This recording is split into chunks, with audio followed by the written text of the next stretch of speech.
મહેન્દ્રનગર ચોકડીથી મોટી સંખ્યામાં મહિલાઓ સાથે ખેડૂતોની પદયાત્રા યોજાઈ। સરકારના પરિપત્રો માન્ય નથી તે મુદ્દા સાથે વિશાળ પદયાત્રા રેલી યોજાઈ। કલેક્ટરને આપ્યું આવેદનપત્ર।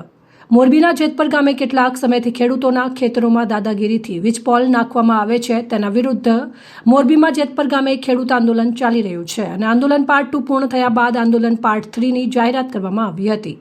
તે મુજબ આજે મંગળવારે મહેમાનનગરથી પદયાત્રા યોજી જિલ્લા કલેક્ટરને આવેદનપત્ર આપવાનો કાર્યક્રમ નક્કી કરવામાં આવ્યો હતો, જે અંતર્ગત આજે વિશાળ પદયાત્રા રેલી યોજાઈ હતી।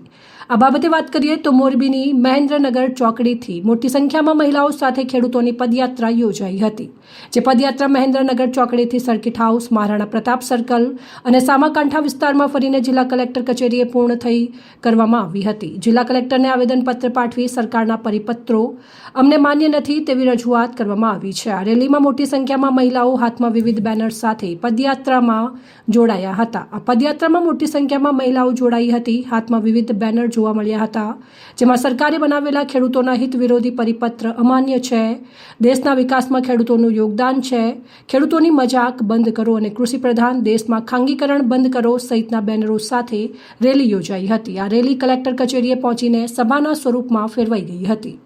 રિપોર્ટ શ્રીકાંત પટેલ, સંબંધ ભારત ન્યૂઝ, મોરબી।